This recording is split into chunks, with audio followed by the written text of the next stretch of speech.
So excited about today's guest. We have had a week of just so many extraordinary chefs.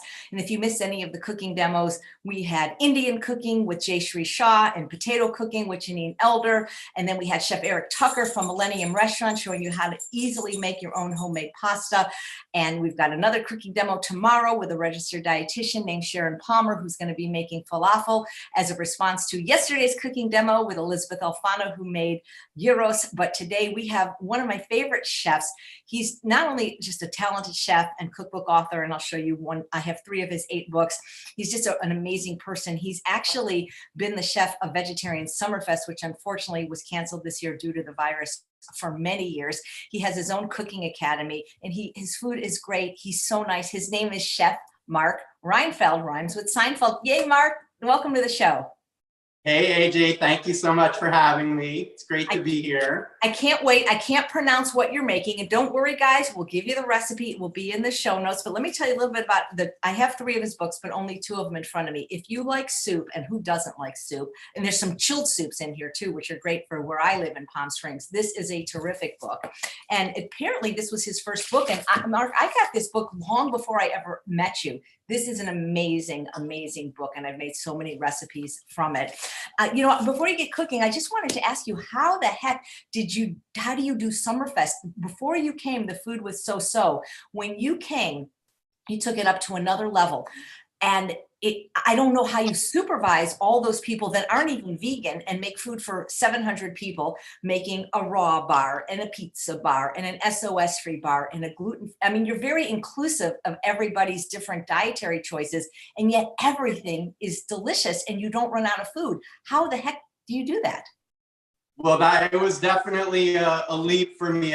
This would have been my 9th year running the kitchen there. So the first year there was a huge learning curve, and I've had a good support. Another chef, Chris Jolly, came on board to help with the raw food station. And when I was kind of applying for the position, up to that point, we had a restaurant in Kauai called the Blossoming Lotus. I would do 100, 150 covers, something like that. And she said, can you do, 750? And I just said, no problem. And kind of dove into it. I dove in first, and the first year was pretty chaotic. And after a while, we just got into a groove. It takes me about a year to recover afterwards. I can imagine. And Chris Jolly, I've been in touch with. I want to have him on for sure. The thing that is so fascinating about you, because, I know a lot of chefs, you never lose your cool. You don't get angry. You don't yell. And every time I see you, you're walking around like nonplussed, like, hey, how you doing? It's amazing.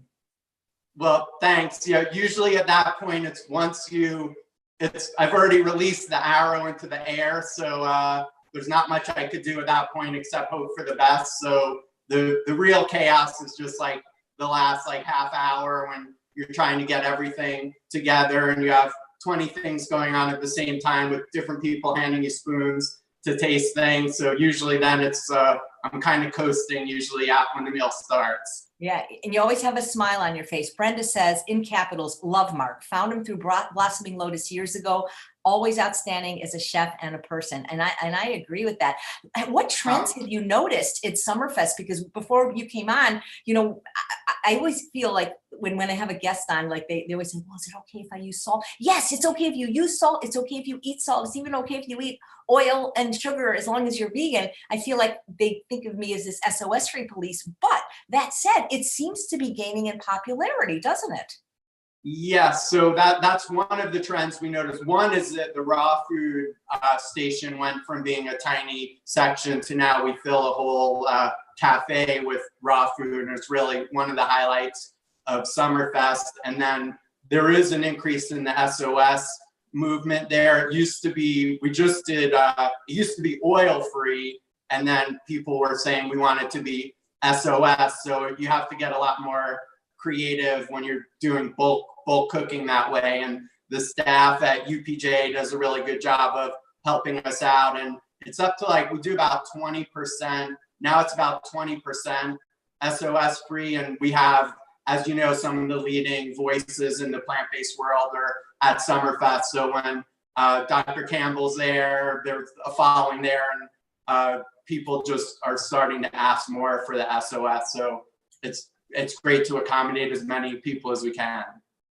Yeah, and what's it like working with a bunch of chefs and cooks that are not vegan? Is it easy? Do they put up resistance, or do they enjoy making different kinds of food? They look forward to it, and it's one of the most rewarding things for me there. Like I made a gravy one on last Summerfest, and one of the staff members said, "Is like, I love my grandma's gravy, but this is the best gravy I've ever tasted." And when you get a compliment like that, it goes a long way. And people usually, there's a lot of familiar faces, and they'll say like, "Oh, I did vegan this month," or "We're going to do vegan for this week, and I've lost 20 pounds or something." And so, and it's in rural Pennsylvania, so it's like really rural. So it's one of the more satisfying things is being able to reach the staff there. They're very supportive, and they're super into it. Any of the ones that you see from year to year have changes either in their health or their weight, or that actually became full-on vegan because of your influence? Yeah, I mean, there's definitely people there that report like losing weight, and someone, because we talk to them about the why that we do this and the health reasons, and a lot of people in the community there are affected by things like high blood pressure or diabetes. And so it'll be like, my uncle had diabetes, he went plant-based, and then they'll bring this one year, they brought their uncle in then to come to Summerfest. And so we hear, I'm sure you know it as well as anyone, once you start hearing all the testimonials, it goes beyond like a theory, and you realize that this really is what can bring healing to a lot of people, especially with all the health concerns that many of us have. Nice. Just want to read a couple of nice comments. Gina says she loves your cookbooks, and we have Fran watching live who says that, where did it go? I'm one of your vegan fusion teachers working through your steps for certification. You'll definitely have to talk about that today. How much time do you need for the recipe? Am I keeping you from getting started, Mark? I'm pretty good with keeping it fast, but if we could, I could dive into the recipe, and then we could have a good amount of time for Q&A. But I could get through this probably in like 15 minutes or so. Perfect. And you're going to have to announce the recipe because I can't pronounce it. Okay. Any Italians or Sicilians, just hold your ears because I'm going to butcher the pronunciation, but arancini. And it's essentially a croquette that's made typically with like a risotto, arborio rice or variations of that. And there's a quick and easy way to make it. I'm going to show you a traditional way to make risotto. So you could make the risotto on its own, or you could take it further and make these croquettes. I'm going to do an SOS version. Traditionally, it would be filled with a cheese and deep fried. So we're going to use an air fryer, and I am going to do an SOS version, and I'll just show you how you can modify it if you do want to add salt or cheese. I did have, I wanted to make sure I did the SOS where people could then add the salt if they wanted to. Terrific. It sounds great. I've never heard of arancini, but I love that you're using an air fryer because people are always asking about that. Cool. Yeah. So shall I? Absolutely. Let me just read one nice comment, because sometimes if I don't, they go away. Zena says Zena was at Veg Fest or Summerfest the first year, 2012. She said the food was amazing then. I can't even imagine how much better it's gotten since then. Oh, thank you. Thanks. Yep, it's a team effort. So if you could see here, I'm just using, so most of you know, if you don't want to use oil in the saute, you can use the water saute. And I'm using water. You could use a vegetable stock if you wanted to do a low sodium vegetable stock, or you could do a homemade stock with no salt. I'm going to do a water version. And so I have a little water heating up, and then I have some diced shallots here. You could use onion and garlic if you want, and the recipe has that as a variation. And I have some diced crimini mushrooms mixed with some shiitake mushrooms. So I'm going to add that. And typically, one of the things that you do is my recipes will say if you're not adding oil that you start the saute, and it'll be you could add additional water if necessary to prevent sticking. And so we're going to get a little saute here till the shallots are translucent. If you were adding salt, you could add a little bit at this point, which helps help break down some of the flavor in the mushrooms and shallots. But what I'm going to add now is ground black pepper and an Italian spice mix. And so I'm going to mix that in here. This is one of my big tips for people when they ask how to get started on a plant-based diet is I like to say create your own spice blends, or you could purchase pre-made spice blends like this. And then really with the flip of your finger, you can create Mexican cuisine, Cajun, Ethiopian, Moroccan. It really opens up the whole realm of global cuisine.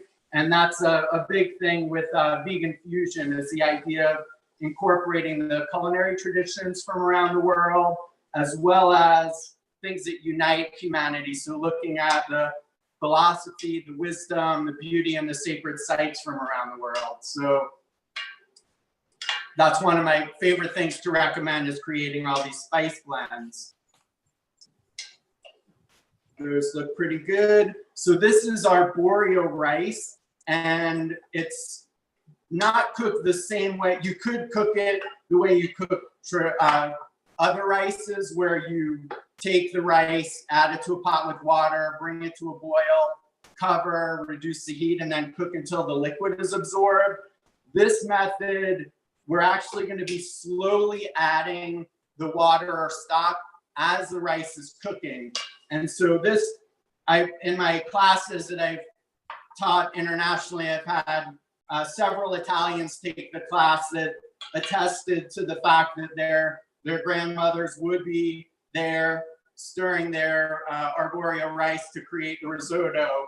So you want to, if you are going to make it this way, you're going to actually allow for about 25 minutes to do this. So it could be a nice meditative act. This is what the mushrooms, shallots, and spices look like before I add the rice. And just gonna get that going. And now I'm gonna add the arborio rice. Mark, and this will just stir. Mark, may I ask you a question? Yes. Myra was saying what you're making, and I wrote arancini, but what is that exactly? Is it stuffed risotto balls?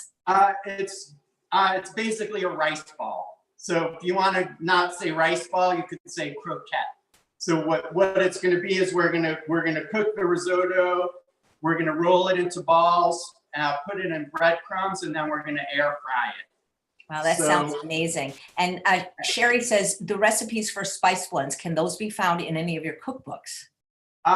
Pretty much all of my cookbooks have the various spice blends. So we have herb de Provence, Cajun, Moroccan, Ethiopian, Italian, Mexican, Indian.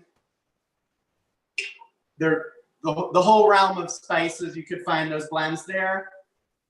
With the this risotto, you want to add the water slowly, and you really want to keep stirring. And so I'm going to just increase this to high just to get this done a little faster. And I'm going to show you what the pan looks like when you add the additional water. Just going to keep stirring this a little bit now. It's on an induction burner, so every time I lift it up, it turns off. So I'm just going to keep stirring this a bit. And if anyone has any questions at this point, this would be a good time to ask them. Yeah, Joyce says, can you recommend the spice blend recipes or where to find them? So like I'm looking through the book now. Is it in particular books or? Like all of the recent books. So the last book was the Ultimate Age-Defying Plan, which I wrote with my wife, Ashley Boudet, who's a naturopathic doctor. I wrote that because I'm doing pretty good for 80 years old, so I want to share my secrets with everyone. And then Healing the Vegan Way was the book that came out before that. The 30-Minute Vegan, that has them as well. So what you're looking for as you're stirring is you'll see the water will start to evaporate. It'll start to get absorbed, and you'll get a little gelatinous texture with the rice, which I'm going to show you in a second. If you are doing this salt-free, the mushrooms can help give that umami flavor, which helps just give a nice savory flavor to the dish. And I'll show you this in just a second. Mark, who is 80? You're not 80, right, Mark?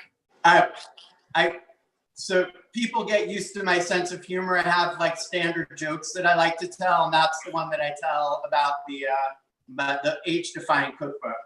Okay, I'm not 80. All right, okay, because Fran actually said, ask Mark to tell one of his jokes.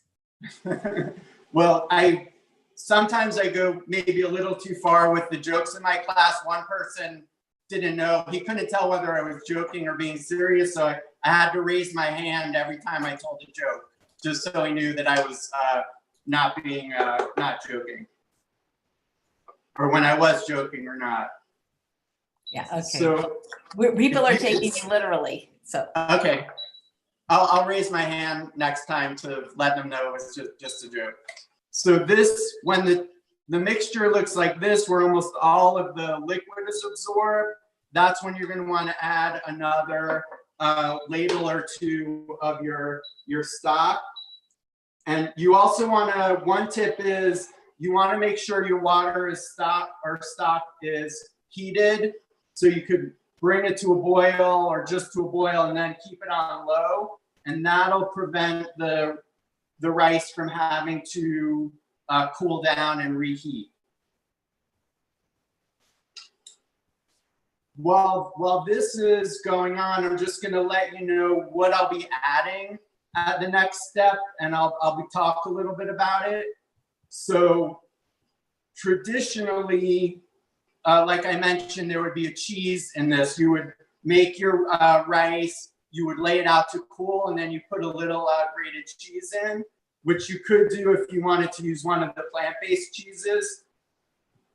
Can anyone guess what I might use instead of using cheese to give a nutty and cheesy flavor to the dish? Anyone guess? Did someone say nutritional yeast? Well, sometimes there's a little delay on Zeus, so seeing if they're typing. Yep, nooch. Michelle said nooch. Yep. We're actually going to be. Oh, sorry. Go ahead. One of my students called it hippie dust. That's hilarious. You know, you bring me to a good question, because you're such a talented chef. I know you could probably figure out substitutions. Nutritional yeast is delicious, but there are certain people that either have an allergy or an intolerance, or there's maybe with a GI condition, and they can't use it. Is there anything else to give that umami flavor? The tanginess you could get from citrus. And if you did have miso as well, miso is another ingredient, unpasteurized miso. And for umami, one of my favorite ingredients, which is gluten-free tamari, just to give that umami flavor. But for the cheesiness, I would look, if you couldn't have the nutritional yeast or any of the amazing plant-based cheeses like Miyoko's, or it's exploding all the options, then you could at least get like that tang with the citrus and miso. Great. And there's a couple of questions if the rice was added cooked or not, or dry. The rice is not added cooked. That's a good point. It's uncooked. In the variation to the recipe, what you could do is cook the rice separately. And in the recipe I'll send you, it's basically a 1 to roughly 1.5 ratio. You would cook it like traditional rice, and then in a separate pan, you would do your water saute with the shallots and mushrooms. And then you could see it's starting to get a bit, the mixture is starting to get a bit gelatinous. Start. So that's one ingredient. And nutritional yeast, what I like to say in a lot of plant-based cooking is the ingredients and techniques, they have both a nutritional component and also a culinary component. So nutritionally, you do get, there's B vitamins, protein, and if it is fortified, you get the B12. And then the culinary application is you're getting this nutty and cheesy flavor. So I travel internationally with my nutritional yeast. It's definitely one of my top items in the vegan pantry. That's great. Do you have a preferred brand? I like this brand, the Bragg's brand, and Red Star also. They have the large flakes, which I like. And the other ingredient, which I have a batch already made, so this is more of my, just show you how to do the risotto blend. So I will add now just the nutritional yeast. You'd want to wait until it's all pretty much the rice is just tender, like a little bit al dente, and all of your liquid is absorbed. The amount of liquid will vary depending on the heat of your pan, but you definitely want to make sure the rice is thoroughly cooked because it's not going to be in the air fryer too long. So we have the nutritional yeast we're going to add. We're going to add lemon juice, lemon zest, and then I have some fresh herbs here, basil and parsley. And one of the main styles of teaching that I like to do in my classes is what I call a template recipe.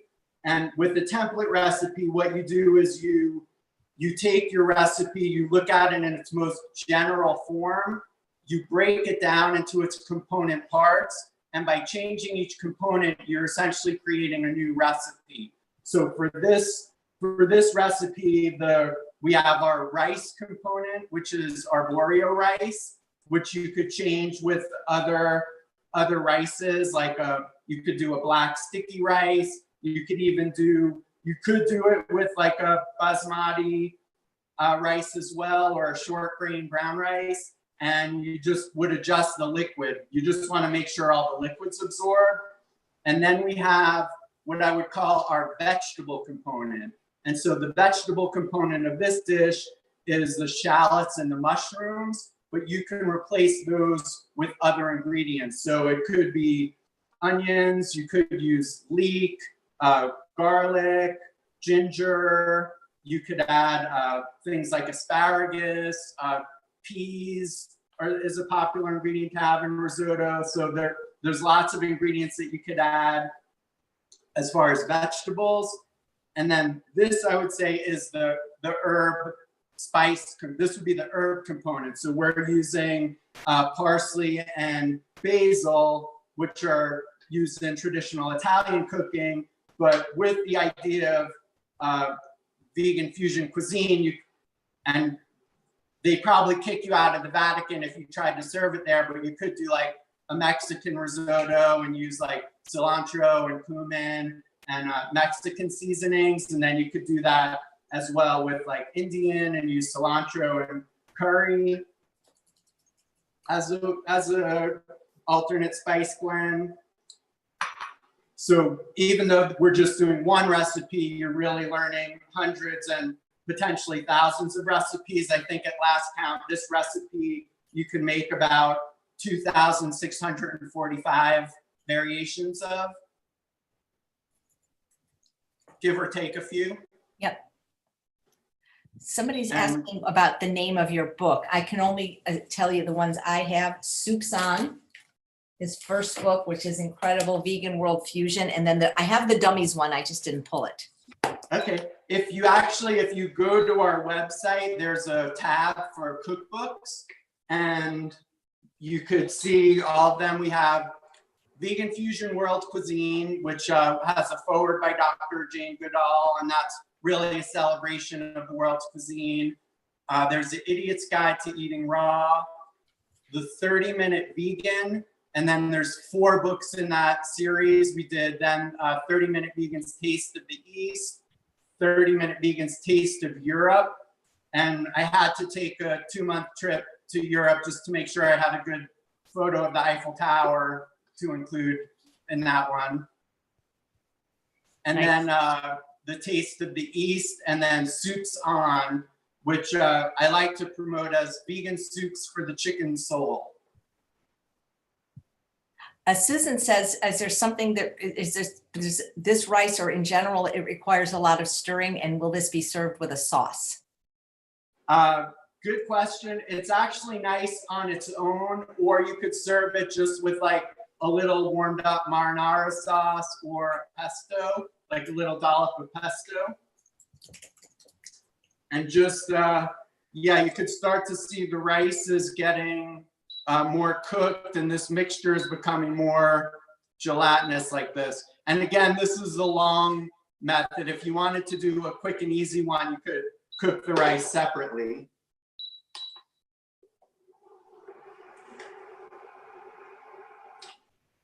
Just gonna do one more, and then I'm gonna call it a day. I'll show you what this finished product looks before we roll it. Did you go to culinary school, Mark? I did not actually. My grandfather, so a little background is I was pre-law in college, and I took a year off and I traveled. I worked as an au pair in Paris. I hitchhiked from Amsterdam to Berlin. I was in Berlin when the wall opened up, and went down through Prague, Czechoslovakia, and onto a kibbutz in Israel. And that's when I became vegetarian. I realized my love of animals extended to all animals.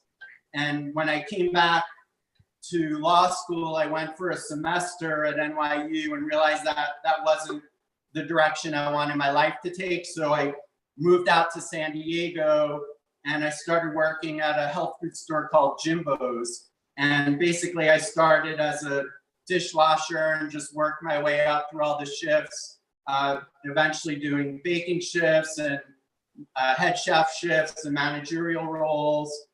And then branched off after a few years and formed the Blossoming Lotus as a personal chef and consulting service. And my first client was in Malibu, California, Pacific Coast Greens. And then I went on and just started doing a lot of corporate consulting in New York, like Peninsula Spa and Credit Suisse First Boston. And then I went to Hawaii for a 2-week vacation, and I stayed for 8 years. And that's when we opened the restaurant. So all of my culinary experience has just been kind of on the ground. Well, you're incredible. So I just was curious, because then I'd say, what school did you go to? You know, I was listening to a podcast with you. So was it being on the kibbutz in Israel that spurred you to be going vegetarian and then vegan? Yes, I grew up in New York, so I never really saw animals in their natural setting. And we had to like move chickens from where they were, and it was to get sent to be slaughtered. It was I'm making food, so I won't go into details, but that's when I made a switch to vegetarian at that point. That's nice. So Susan says, I apologize if this is a dumb question. If we cook the rice separately to make it go faster, is stirring not required? I'm not sure I understand why stirring is required for the longer method. That is a wonderful question, and especially if you're SOS, the stirring helps give it a creamier flavor and a creamier texture. So when you cook it, and I don't know if you want to share at what point you want to share the recipe, but when you cook the rice separately, you don't have to stir it. It's the traditional cooking method. So I'm gonna call this a day here. This normally we would cook this a bit longer, probably another 10 more minutes, but you could see it's just, it gives us this like real creamy texture and flavor. We're gonna add our nutritional yeast, lemon juice, the lemon zest, and our herbs. And doing the SOS cooking at Summerfest, that's one thing that I learned helps give more flavor to the dish, is really upping the, I like upping the citrus and the fresh herbs and even the dry spices at the beginning of the cooking process. Typically, I'll add dry herbs at the beginning and then the fresh herbs just right at the end. And so this is basically what it's going to look like when it's completed cooking. And then what you want to do is you want to get it so that it's warm enough to handle. And so I have this that I've already made here, and it's cooled down. And what you want to do then is just form about 2-inch balls with the mixture here. And I bet this, you could eat that though, right? I mean, Mark, you could eat that. You don't, if you wanted to, right? correct. Yeah, this, once you've completed this, if you went to a restaurant, Italian restaurant, and ordered risotto, that's very much what it would look like. So that could end the process. With this, we're just gonna form these balls like this. And I'm gonna put this aside here. And then we're gonna use, you put it in, we're gonna put it in the air fryer, but first we're gonna put it, coat it with these breadcrumbs. And so a lot of the breadcrumbs on the market have oil or salt in them. So if you wanted to do SOS, then you could make your own. They're really easy to make on your own. You could just, basically you could toast or dry or bake the slices of bread until they're dried out. And then I put it in the Vitamix to get a fine ground on it. To that mixture, you could then add your spices, like your Italian spice blend, or if you wanted to go global and do Mexican or Moroccan Ethiopian. And then, so you want to set your timer for 10 minutes on the air fryer. I use it at 400 degrees. This is aquafaba. Does everyone know what aquafaba is at this point? It's the liquid from a can of chickpeas. And so it has this like gelatinous texture. For all these years, we've been throwing out the wrong part of the can of chickpeas because they found that you could whip this up and make a meringue. You could use it to make vegan mayonnaise or butter. So it has a lot of applications. I think we're just beginning to see all the many applications that it has. And so what we're going to do is we'll place them in the air fryer. This is one of my new favorite gadgets. I have some of those that I pre-cooked there. And then you take the aquafaba and just give it like a little dab, and that'll help brown it up a little bit. The starch does that. You put it in. 5 minutes later. Who discovered aquafaba to use it the way we're using it now? Did somebody get the credit for that? Yes, it was, I believe it was a French chef who discovered it. And I like to say, like, the first cookbook author was a Greek philosopher living in Sicily at the time of Plato. And since then, all the chefs, I think, have pulled upon the chefs who have come before them until aquafaba, because that, I think, it really revolutionized, especially the vegan scene. And now pretty much everything could be veganized, like doing a meringue or macarons without eggs. It just was not happening. And now you can make fluffy meringue using basically 1 can of chickpeas has about 3/4 of a cup of aquafaba. If you put that in a mixer with like a 1/4 teaspoon of cream of tartar, and you start whipping it, within 5 minutes, you start getting medium soft peaks.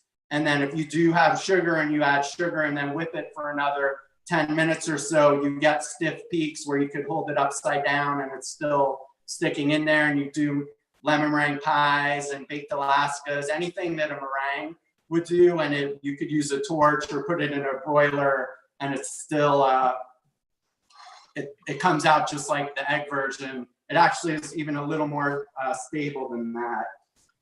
And it's incredible. You know, it's just it's the coolest thing. Yeah, it's the coolest thing I've seen in the kitchen. And I do a lot of corporate consulting. And when I show chefs who have been working for 30, 40 years in the kitchen, they're blown away when they see it. It sounds like a men's aftershave. Aquafaba, you know? Deborah's asking, I make my own chickpeas in the Instant Pot. Would that be gelatinous enough to be used as aquafaba? You want to really cook the chickpeas until you get that consistency. It has to be gelatinous for it to really hold its form. So just keep cooking them down. After 5 minutes, we flip them and then coat them again with the aquafaba. And then here we have our arancini. Wow, that's beautiful. Well, hold it up again and talk because it's beautiful. Okay, oh, right, you remind me. So here we have our arancini. You could serve it with a little marinara sauce, or like doing like a hemp seed pesto and drizzling it on top. And it's wonderful. You want to serve it warm. If you are pressed for time, you can make the risotto the day before, which is what I did. And then you could form the balls and then air fry them. But the air fryer is one of my new favorite gadgets. We used to call it a convection oven. Now it's just basically a mini convection oven, but it's really, it's great, especially if you want to reduce like your oil intake. That's amazing. Do you have an Instant Pot, Mark? I do. Great. Yeah. Fran says, tell Mark to tell one of his jokes. Okay, one of my jokes. Okay. So I'll tell you, it's a back-to-back joke. So this old married couple were, these two old married couples got together. The women were in one room, the men were in the other, and the guys were talking, and one of them said, oh, I had this most amazing vegan meal last night. The restaurant was incredible. And the other guy said, oh, really? What was the restaurant? And he said, what's that flower with the petals and the thorns? And the guy said, Rose. And he said, yeah, that's it. Rose, where did we eat last night? So then one of the couples leave. The other couple are sitting on the couch watching TV, drinking wine. And the woman said, I love you. And the man said, is that you talking or the wine talking? And she said, that's me talking to the wine. Oh, that's funny. Too bad we can't. You could use that for you. Too bad we can't hear the people talking to their friends. Like, I guess it could if we did this on, if there's Zoom, if we could let them on. Hey, you know what I want to ask you? I work with sometimes small companies to let people know about their smaller companies like California Balsamic and Local Spicery. And he makes a really wonderful pepperoni spice, and he can make many things SOS free. And we're trying to get a bacon spice so that people that don't want to eat processed bacon could have a spice. Have you ever been able to get a bacon flavor? I'm a little old school. I like using the liquid smoke and maple syrup, and you could use like a smoked paprika. That goes a long way, especially when you roast it. And people ask, well, liquid smoke, it doesn't sound really like a health food, but Dr. Greger actually has a video on it, and you need to basically consume a whole bottle at one sitting to start to get a negative effect. And usually you're just using a few drops. So it's, it's one of those things that replaces meat products. So I like to use that to show people. One of the things I love doing is just showing people who are really on a meat-based diet that you could get a lot of the similar flavors and textures with plant-based cuisine. So I like using that for those purposes. The thing is, what you're mentioning is liquids. People are thinking like a dry seasoning, like maybe you could put on your fries and put them in the air fryer. So how would you get a bacon flavor if it wasn't liquid? I don't know the answer. Well, you could put it onto something and then dehydrate it. So you could basically, if you wanted to do a granule or something, or like doing like a coconut bacon or something with the dried coconut, you can make your seasoning that could have liquid in it, and then dehydrate it or low temperature bake it till it dries out. Nice. I like using it with bacon. In Hawaii, we would use the fresh coconut meat and put the liquid smoke and maple in, and a little splash of tamari, and roast that, and it goes a long way for bacon flavor. Yeah, and I've done that with eggplant, actually. Nice. Yeah. Joy says, what kind of air fryer do you use? Are you familiar with the Breville mark? It was a gift from my wife. I'm not sure exactly what brand it is. This is a Philips brand that I'm using here. They all seem pretty good. Nice. Is there ever been a dish you haven't been able to veganize? Not to date. I mean, I'm sure they're out there, but as you know, even like the Betty Crocker cookbook, someone did Betty Goes Vegan and veganized every recipe in the Betty Crocker cookbook. And now, especially with aquafaba, to get the whipped egg white effect, and people are making vegan eggs and vegan boiled eggs. Like there's really, I haven't found anything really that can't be veganized. I think it's harder to SOS freenize it. You know what I mean? Like you could make things, and especially without flour, because what I would love, and I don't know if it'll fit within my eating program, is remember biscuits and gravy, like in the South, that white gravy and those white biscuits. I'm sure they're not very good for you, but do you think you could even do that? Oh yeah, definitely. I mean, just they're in the realm of, you're using what I like to call them transitional products. So things like the vegan butters, the vegan mayos, like a lot of the more processed vegan foods. If you compare them nutritionally, you're not going to get the same nutritional value from like a shot of wheatgrass as you are from like a spoonful of veganase. But if it helps you transition towards a plant-based diet, for me, I think I know you feel that too. It's like having a healthy relationship to food is really important. And so for me, if you could able to eat in a way where you're not feeling like you're depriving yourself or all the flavors you're used to, if you really mix that in occasionally and it helps you go towards a whole foods plant-based diet, I think those products are awesome. So using it wouldn't be a health food, but you could use like a self-rising flour, some vegetable-based shortening, and you could get really flaky southern style biscuits. Wow. That was actually one of the things that I was going to put on the menu this year at Summerfest, so it'll have to wait till next year. Oh, that's incredible. We have a nice comment from Gina. She says, he is so great. Will he come back and do an Asian dish? If he says yes, I'd love to have him back because he's amazing. Sure.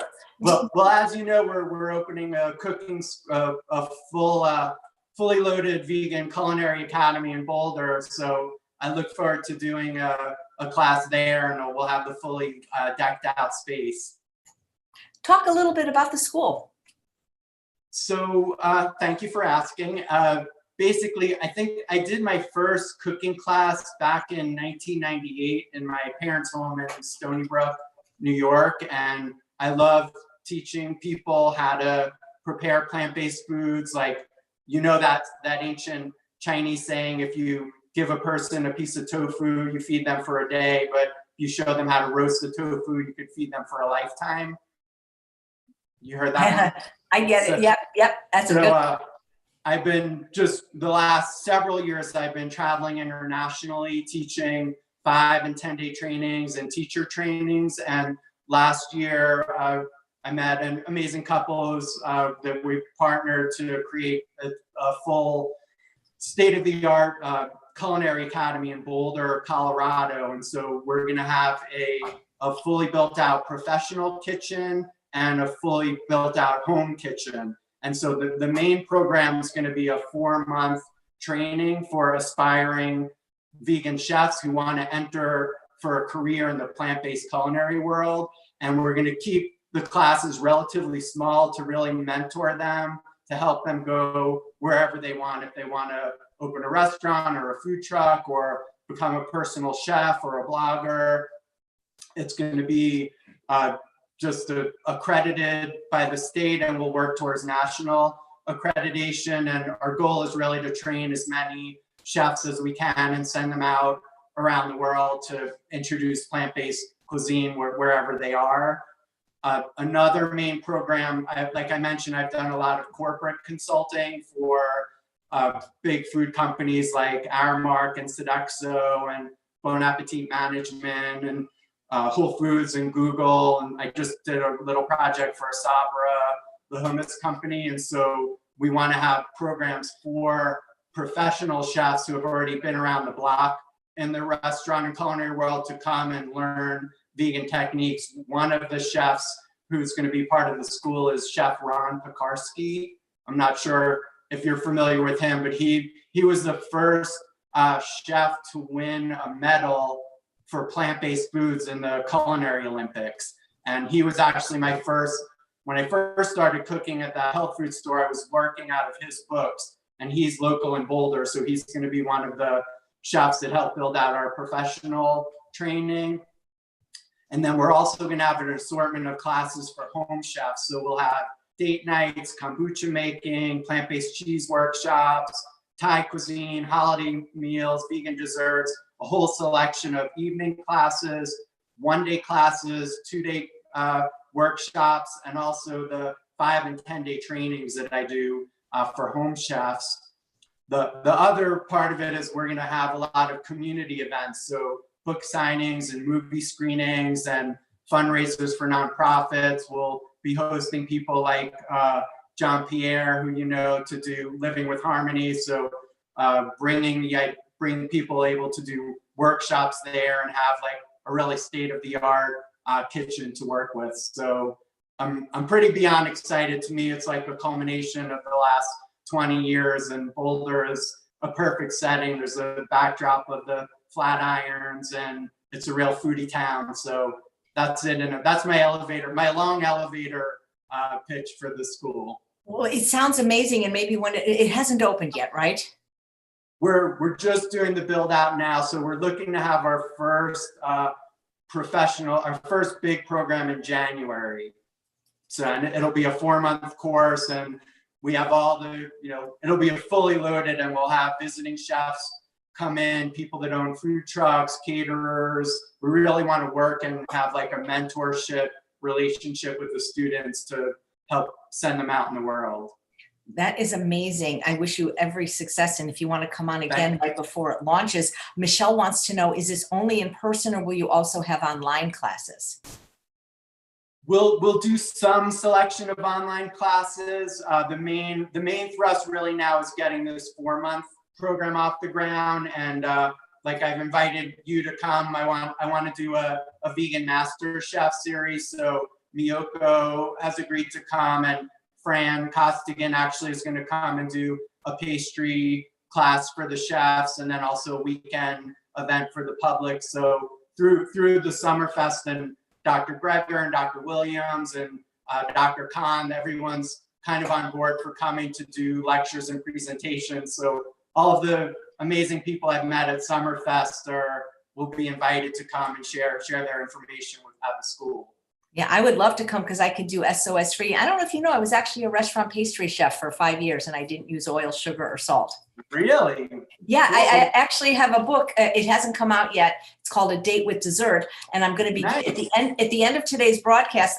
This is not ready yet, but I'm going to give away the ebook version, and I have a trivia question. This is the first time I did it, and so I'm going to ask you the trivia question, but you got to wait a couple of seconds to answer because we want to see somebody answering it first to win. But the trivia question it's kind of about you, so I think you'll know the answer. Oh, okay, good. Otherwise, I was going to grab my phone and do a quick search if I couldn't. I think you'll know. It's just don't blurt it out too quickly. Oh, where is Summerfest? Great question, Gina. I'll have Mark talk about it because he is the executive chef of Summerfest. You want me to answer that now, or? Oh yeah, that's not the trivia question. Yeah, that's just a question from Gina. Oh, it's in Johnstown, Pennsylvania. So you fly into Pittsburgh, and it's really an amazing event. I'm so honored to be part of it. It's like a summer camp for vegans. It goes from Wednesday to a Sunday, and they have all of the leading voices. Last year, Chef AJ she was inducted into the Vegan Hall of Fame. They do a Vegan Hall of Fame, and a few years ago, I was inducted also when it was the Vegetarian Hall of Fame. And also, just in case there's any confusion, it's not the same Hall of Fame that Mick Jagger's in. It's the other one. It's the vegetarian one. Nice. Yeah, Gandhi's in it too. Do you have any chef influences, either non-vegan or vegan? I know your grandfather was a great influence. So yeah, my grandfather, he was a renowned chef and ice carver in the 50s. He was actually one of the first people in New York City that did off-site catering.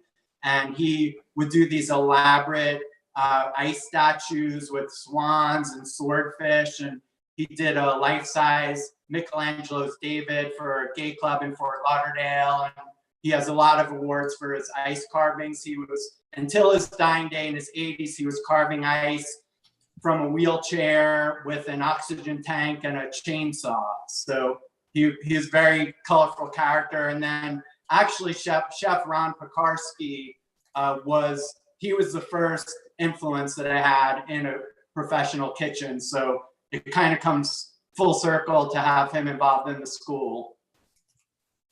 That's amazing. But are there any vegan chefs that you particularly like, or vegan books, or?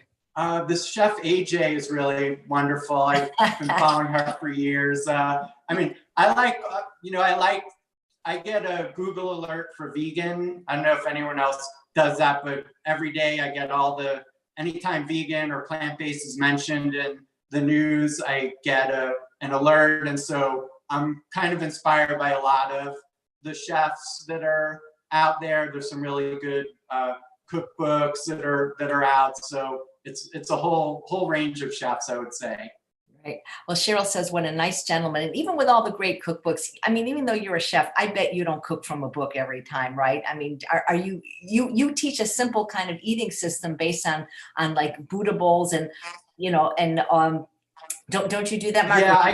Yeah, So basically my go-to meal is really a monk bowl. So and using that template format, the template recipe format is one of the big takeaways that people get from my classes. And so the monk bowl is basically a grain, a green, and a protein, and you rotate through those. So I like looking at template recipes as like spinning wheels, and so on top of each other. So you spin the grain wheel, and that could be quinoa, amaranth, different kinds of rice, millet, rice pasta. The greens are basically any vegetable of your choosing, and I like recommending a rainbow of veggies, especially with a green emphasis. And those veggies could be raw, steamed, roasted, sauteed. And then for protein, I like rotating through tempeh, tofu, and all the beans and legumes. And then the fourth component would be a sauce. And so the sauce could be something that you make on your own on your least busy day, or a healthy pre-made sauce. So then you could have your barbecue bowl, your teriyaki bowl, peanut sauce, almond butter sauce, whatever type of sauce you have. That sounds great. And there's about 75,465 variations of the monk bowl on last count. It's unbelievable. And it makes it so much easier to eat when you have that system. Yeah, because basically what it does is it helps you break out of the recipe trap. And then for instance, like this, I like making this asparagus corn soup, and the key ingredients are asparagus, corn, dill. I use cashews to give it a creaminess. And so if you were not looking at a recipe as a template and you were just flipping through a cookbook, you'd be like, I don't have asparagus, I don't have corn, I don't have dill, I don't have cashews, I don't have pretty much all of the ingredients that are needed. But if you look and you learn to see the underlying formula or template of the recipe, you realize you could replace the asparagus with broccoli or cauliflower, the cashews with walnuts or almonds or pine nuts, the dill with any fresh herbs. So there's a lot, and the corn could be other veggies. So it really helps you break out of the recipe trap. Nice. Carrie says, he's delightful, so knowledgeable, great idea. So here's a fun question I like to ask chefs. Mark, if you were being executed on death row for a crime which obviously you didn't commit, what would your last meal request be? Wow, that's a good one. Well, being in Hawaii, I'd probably say like, bring me a fresh coconut. That's simple. Well, and they probably wouldn't have the tool to open it because it's a prison, so you'd get to be alive a little bit longer.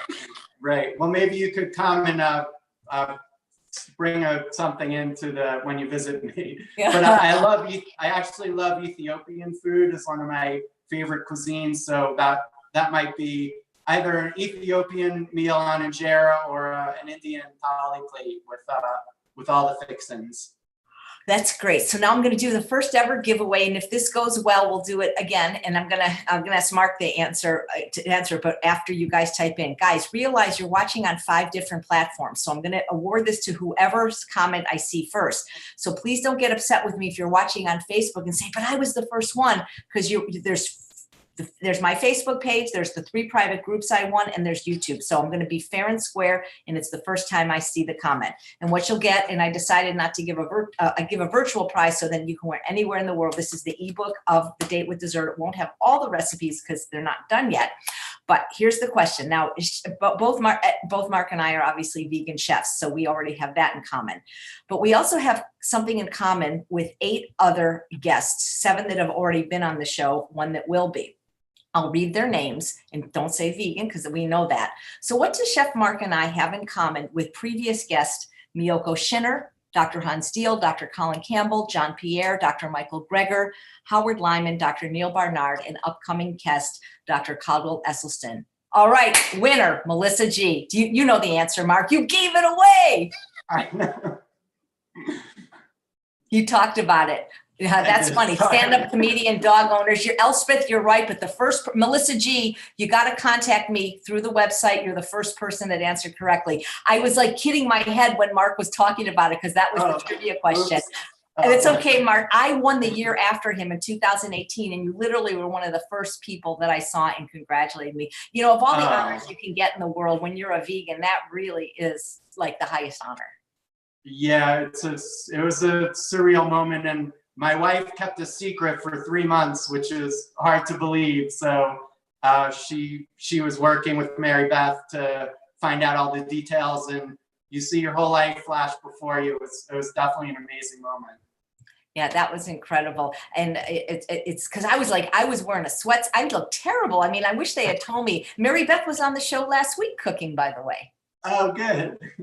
Yeah, that was great. Well, it's so great catching up with you. So guys, check out Vegan Fusion Academy. It sounds absolutely amazing. I sure wish it was around when I was trying to become a chef. There was nothing like it, and there probably will be nothing like it. And I wish you every success.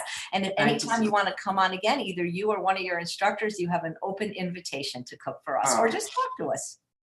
Thank you so much, AJ. And it's an open invitation for you too. I'd love to host you there. That's great. Thanks guys so much for watching, and please come back at 11 a.m. tomorrow when registered dietitian Sharon Palmer, who has an amazing blog, is going to be cooking SOS-free falafels with a tahini dressing for us. Take care, and thanks again, Mark. Bye, AJ. Take care.